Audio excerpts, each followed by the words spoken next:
What up? What up? Happy Monday, Wholesale to Million family. We're back with another subscriber first wholesale deal interview. All right. I'm going to bring him on. I'm going to have him share with you guys his stories, how he closed his first wholesale deal on April 2nd, 2019 for 6G, $6,000. All right. For those of you who are new to the channel, if you do like these kind of interview, right, these kind of video, smash the thumbs up and let me know. Throughout this video, I ask you for one thing, and be real. If this video add any value to you, go ahead and smash the thumbs up. If it doesn't, give me that thumbs down. Comment below and let me know, all right? You guys have any questions, comment below and let me know. I hope you guys are starting your week, a killer week, all right? Go out there and hustle it up. But let's take no more time. Help me welcome Tev from Phoenix, Arizona. What up, buddy? Hi, Khang. Good to see you and talk to you. I love you, man. Hey, thanks, man. Thanks. Once again, I want to make sure I pronounce your name correctly. Tev. Tev. T-E-V, Tev. Tev. Got it. Perfect. For those of you who haven't followed me on Instagram, hit me up on IG. Go to Khang, Khang dot, like a period, W-T-M. Also, too, is that if you haven't subscribed, smash the subscribe button. You know, together, we really want to take this family to 50K a sub, hopefully soon. And then we're going to go straight to 100K. I want to be like Max Maxwell. All right, Tev, I'm going to let you take over, man. I'm going to let you rock and roll. Share with everybody your stories. I want to know the dirt, your story, and then leading into why you got into real estate and why wholesaling, and then your first wholesale deal, bro. Okay, sure, Khang. I'm a electrical contractor by trade, and I was dog sitting for my brother one day, and I saw a $23,000 check stub on his bathroom mirror, and I knew he was doing wholesaling. I didn't know anything about it, and I was like, dang, I need that. So I went onto YouTube and looked up wholesaling, came across your videos, and was immediately attracted to you because I could tell you were in the game. I could tell your answers were from experience, and your energy is high energy. I just really liked what you had to say, and I was learning a ton just watching your videos. Every night I would watch videos about wholesaling. I didn't know what it was, but you gave specific advice on how to find a seller, how to talk to that seller. I would write down a lot of your script. Even though I don't have it yet, I haven't bought it yet, but I would just listen to your videos and just get little parts and pieces of information. And so I started wholesaling. I started taking massive action. I told myself I started wholesaling in November of last year, of 2018. And in January, I made a decision to take some massive action after watching one of your videos. And my massive action was to send 20 mailers a week until I get a deal. And so I kind of thought outside the box, and I was looking for probates. And so I thought, I'm going to go to Craigslist. And in Arizona, when you see there's an estate sale, that means, in Arizona anyways, that somebody has died and the family has come from all over the country for a week or two to sell all the items in the house, and most of the times there'll be a house available to sell also. So I went on a Craigslist. I went to garage sales, and in there I specifically, in the search box, narrowed the search down to estate sales. And when I did that on Fridays, Saturdays, and Sundays, I would get addresses.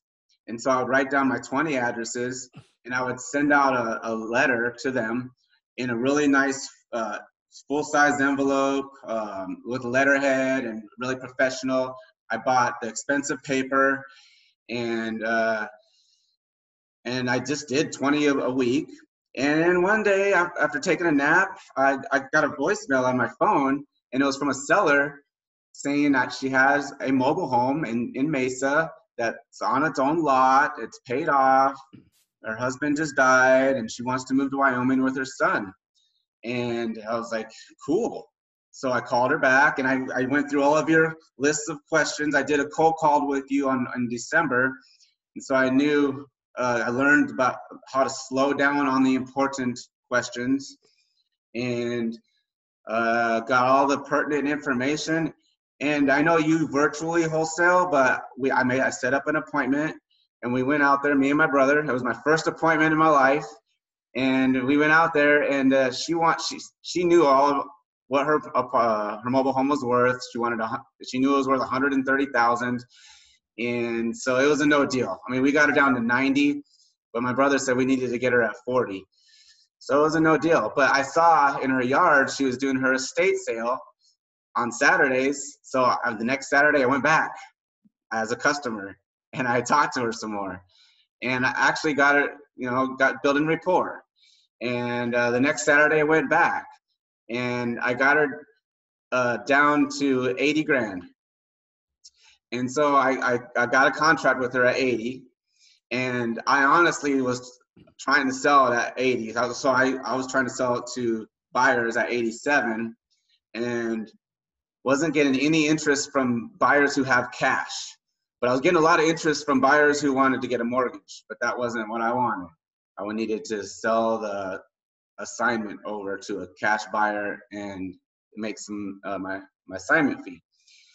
So after doing that for about 2 weeks, I got it under contract for 60 days, helping out. My mindset was, I'm helping out this seller. I'm helping her sell her mobile home. I'm the man for the job. She was an elderly. She used to be a realtor, and I sat and listened, polite, gave her so much love. It's a lot of love I learned, you give to the sellers, and built a rapport. And it eventually came to, like, there's no way she's using anybody else but me. She was the type, really stubborn, hard person to get over the wall. She had a big wall up. And so anyways, I couldn't sell my contract at 87. So after about 2 weeks of that, and she knew I was working hard, and I was in communication with her, and I just had to say, I went went to her house, and I sat down and said, listen, I've spent a lot of time, a lot of energy on this. I can't sell it at this price. My buyers, I represented myself as the buyer. My team, we're just not, at this time, we're not interested in moving forward at this price. And she was uncomfortable and didn't like to hear that.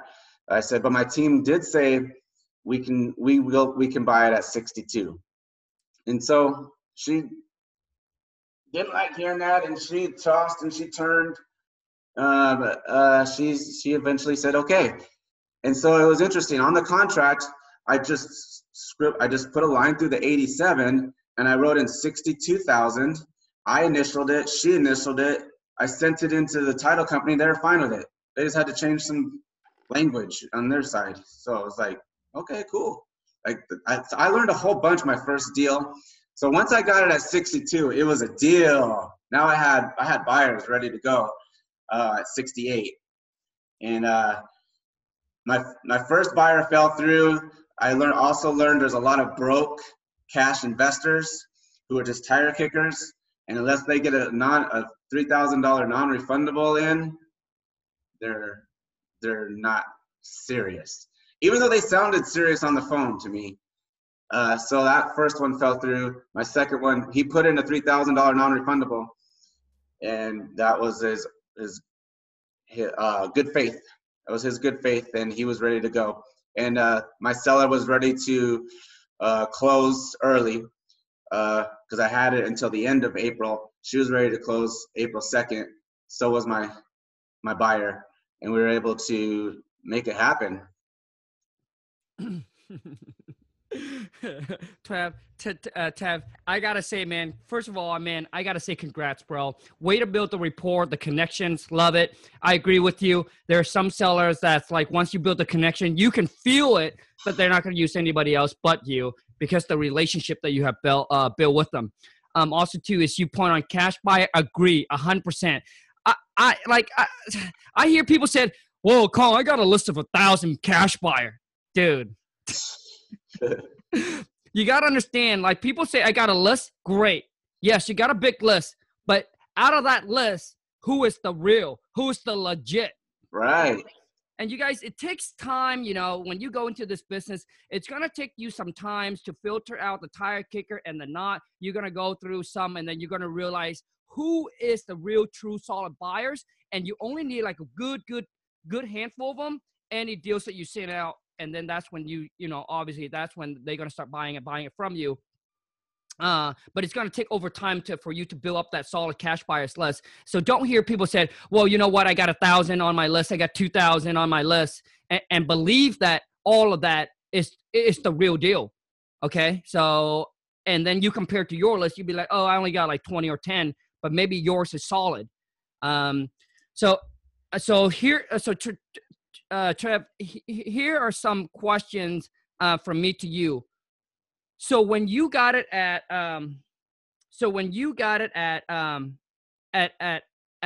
80K, you sent it out to 87. Now, what was your earnest money down with the seller? With my seller, I opened escrow with $10 on my contract, and I sent them to the title company. And honestly, Con, I didn't even have $10 in my bank account. I didn't know how I was going to open escrow, but I sent the signed contract from my seller to my title company to open escrow at $10. And next thing I know, I get an email back saying that the escrow is opened, and I didn't even have to pay. And I even looked on my summary, on the final summary sheet, to see like where did they, you know, every line item to see if they charged $10 to open escrow, and I didn't even see it on there. So I don't know if they just paid it out of their own pocket to open escrow for me or what, but I never got charged the $10 I had on the contract to open escrow. I literally did this whole deal, Con, with about $60. Oh, I did end up spending $50 to send her a bouquet of flowers with a nice vase and to build rapport. absolutely. And, so I honestly did this on $60 and just a lot of massive action. A lot of hustle. Yes. Oh my God, bro. Okay. So the way that you got this deal, bro, very, very creative. When I first started, those of you who, I probably haven't shared one of the stories, but it's very creative, and that I believe that it actually is a good way to find motivated seller. When you drive, you know, garage sale, estate sale, we actually bought one of a property off of an estate sale I was actually driving by, and I saw one at the estate sale, and I came down and actually talked to them. And then we ended up working out a deal. But at that time, I was fixing and flipping. So Tev, for those of you, this is a very good way, I believe, right? Which you don't hear anybody say anything about it, because I haven't done it much, because I just got one, and then just never did that way anymore. But for those of you who start with low budget, I think this is a great way to do it. So when you see that garage sale, the estate sale, hit it up. If you got the guts to go down and talk to them, I would. Okay. So good job, man. Now, $10 earnest money, and then how long was your contract with the seller for? I got it for 60 days, and because she needed time to sell all her stuff and to move out. She was moving to Wyoming with her son, and I was able to get the contract for 60 days. Nice. And the whole time that you, and I just want to make sure that that this is clear for those of you who's watching. So the whole time you're talking to her, you are representing, you're part of a group of buyers, right? Correct. Every time I'd go over to her house, I would just imagine myself as the buyer, because it was really hard to have a conversation with her, and my instinct was to try to let her know the whole wholesaling way it works. I have to go sell it. I wanted to I was putting myself in her shoes. What is she thinking? She sees me. She would call me the real estate guys here, is what she would call me when I come over, and it made me happy. I was representing myself correctly to her, that I'm the buyer. I have a team. we're allocating the funds to put into escrow. We're not going to do it until we're ready to go. We need to have our walkthrough. And so when my buyer came, I sat down with my seller. The buyer roamed the property, looked at everything. He even found a water heater hidden inside a wall that I didn't even know was there because it was completely behind a dead space wall. And the seller didn't even know it was there. Well, she did, but anyways, so I just did it. The way I did it was I imagined myself in her shoes looking at me, and I was just really polite. I was really nice. I showed her lots of love, hugging her, touching her, just being nice, because she was an older lady, just lost her husband, felt lonely, felt taken advantage of because she had people helping her with the estate sale that were living in one of the rooms. And so I was just showing love, being nice, and helping her solve a problem. Sure. Out of love. Absolutely, man. Absolutely. So the reason why I asked that question is, for some of you, you don't represent yourself like basically you are not representing yourself right. You try and explain to them about wholesaling when you get on the phone or when you go meet the seller. You don't have the confidence because you're like, okay, well, I'm talking about buying the property, but I'm negative in my bank account, or I have $0. So when you speak, like when you say you buy, it's hard to push that word out. I understand where you're coming from because it happens to me. But you got to understand, you got to switch your mindset, because what you're trying to explain to the whole wholesale thing, it just sounds scammy, sounds illegal. All they need you to be there is just like, hey, here's the price that we work on, right? How can you help me out? And then I just need, like, the seller, for them is like, help them out the situation, and for them to be able to not get scammed, and then also to is get the money that is agreed upon. That's all they need you to be there. You don't need to be there explain your wholesaler, this is what you're going to do. You're just going to confuse them, all right? Yeah. And it's just going to sound very scammy. Right. So now you're going to lose the opportunities to see how you can help them out, and you can also make some money as well. And so when you're having a hard time trying to, like, oh my gosh, I'm trying saying I'm a buyer. That's why I'm saying, when you go there, set your mindset, like Trev said, set your mindset like you are part of a group of investment or investor, and or a group of part of that group of investment company, and your job is to go out there and to help this person out, solve whatever the problem that they're in, and getting the amount of money that they want, but got to make sure that it work for you. You know that it's going to work for your end buyers, and in between to make some money. I mean, that's how you continue to do what you need to do. So now my other question is that you went back and negotiated with her down to 62, and you said, now I got a deal. Now, my question is that when you had it at 80, you sent it out to your buyer at 87. Do you got any bite, and did you show the property to any buyers yet? No, the only bites I would get was from people who wanted to move in themselves and get a mortgage. And I was not interested in that. I wanted a cash buyer that could buy it from me at 87, put in a $3,000 non-refundable. And the bites I was getting didn't even have the $3,000 non-refundable. And so then what happened was I actually got a buyer, my first buyer that fell through, the tire kicker guy. He offered me on the phone $65,000. He said, I'll buy it for 65. And he sounded totally legit. And so that was the motivating factor that put a foot under my butt to sit down with seller and renegotiate. Because I had a buyer at 65. So I tried to renegotiate at 60, and she, like I said, she squirmed like that, and she's like 65, and I said 61. She said 64. I said 62.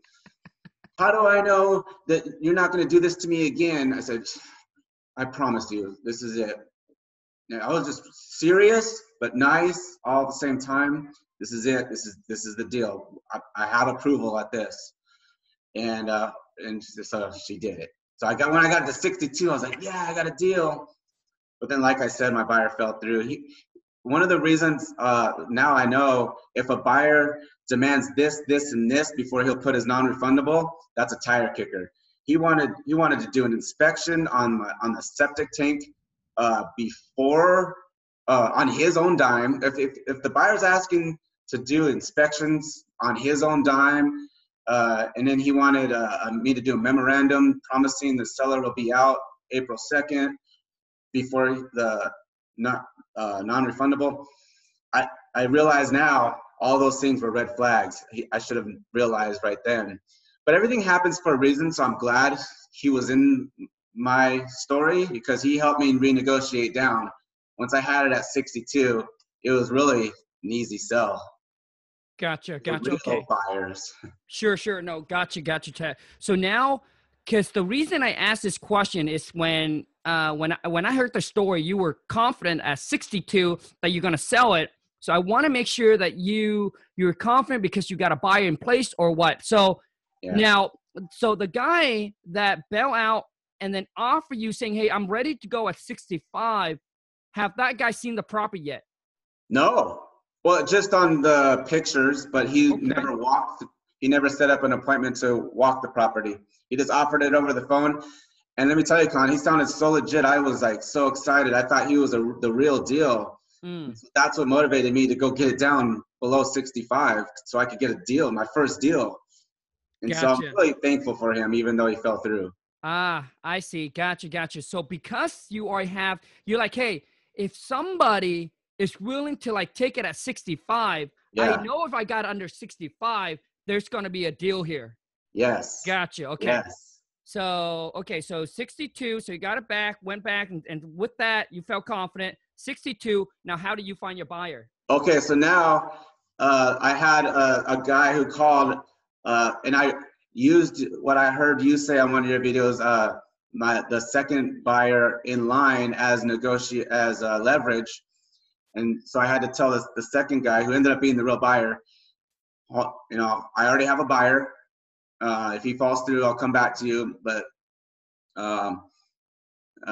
so I went back to that guy and I said, all right, I'm ready to go at 70. But I divulged too much information to the second buyer about how I already have a buyer at 65 and everything.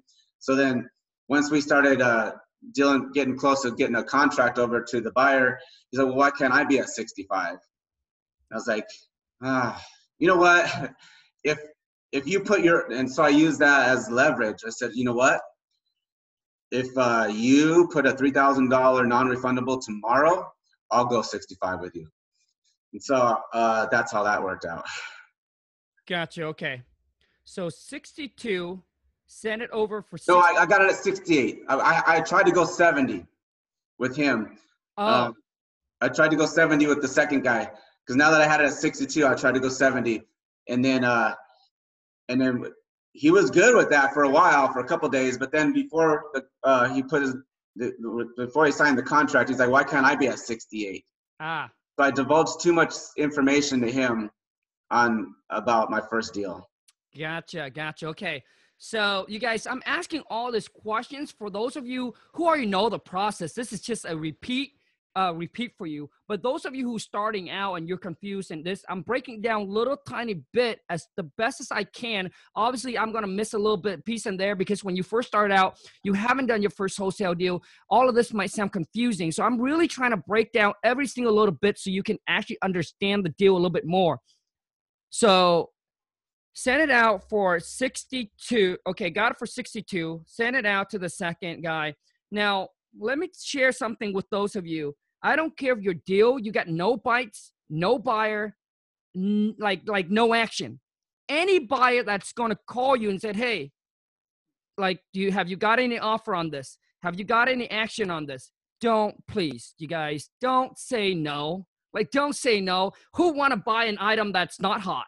And also, too, is if you send it out and there's no action on it and your buyer and one potential buyer calls you and said, hey, is there any action on this? You got any offer? And you're like, no, you know what? I don't, I got a lockup for a while now. I'm trying to sell the deal, but couldn't find. No, do not say that. that are also leverage for the end buyer to negotiate with you as you're coming off, like obviously desperate or whatever it is. You got to try to play it cool. Dude, I have to learn this the hard way. You got to play it cool. Does not matter. I don't care who it is, whatever time you got action or not. Say this. You know, we got a couple potential buyers, right? But they are talking to their partner. They're trying to work out their finance situation. For us, it's first come, first serve. If you can come in, you can pull the trigger, you got it. But we do have interest. They just need to talk to their partners on getting their finance line up, and they want us to contingent this and that, and we don't do that. For us, it's first come, first serve. So if you're ready, I'm more than happy to show you the property, this and that. All right, you gotta play it like that. Okay. So 62 to 68 now. How do you find that second buyer? Same way. I made flyers. It was Microsoft Excel. Just put a couple pictures with a description, and I actually did a little investment thing where acquisition costs plus $15,000 fix up. You know, it's going to be this price, and the ARV is this price. You can make 30 grand and, you know, whatever. And I just made, printed a whole bunch of flyers. We have a lot of networking here in Phoenix area. Tuesday meetings, Thursday meetings, real estate meetings. I took stacks of flyers, put them on the desk. And I think that's how I got my buyer. I think he's the original buyer that offered me the 65. He said his friend told him about this property. So maybe his friend was at one of the meetings and told him, called me. I don't know how it all worked on the backside, but it was those flyers that got my buyers and going to networking meetings. Nice, man. Congrats. Okay. So, and now you got it. The buyer drop off a $3,000 non-refundable. Very good. Non-refundable. And how long was the closing? So he dropped off the non-refundable like the end of the week, and no, the beginning of the week, and then we closed not a week later. It was done. Gotcha. She had her son from Wyoming come. They got her U-Haul. They put everything in there, and she actually stayed in a hotel the last couple of days. So my buyer was able to do a walkthrough of the property. She just left the key in there's a little doggy door. Mm-hmm. The son just left the key there for my buyer. I coordinated that. I said, the key's there. Go ahead, do your walkthrough. They did the walkthrough. They sent the money to the title company. The title company legalized it through the Maricopa County recorder. We recorded it. And I picked up my check the next day, baby, with a selfie, big selfie. Heck yeah, man. High five. $6,000. Hell yeah, man. Hell yeah. So you guys, buyers, okay, here's another lesson I learned. And for those of you who are starting out, make sure that your buyer drop off a cashier check. A cashier check is like cash. Do not use personal check. If they say, hey, I'm going to drop off a personal check, no, it has to be a cashier check. Personal checks take 7 days to clear, and they can call and cancel it at any time. It must be a cashier check, all right? And another thing is that they can also wire in their funds, right? Let's just say they're out of, like, maybe they travel, whatever it is. You can tell them, hey, you can drop off a cashier check, or we can have the title company or the attorney send you a wire instruction so you can wire in your deposit.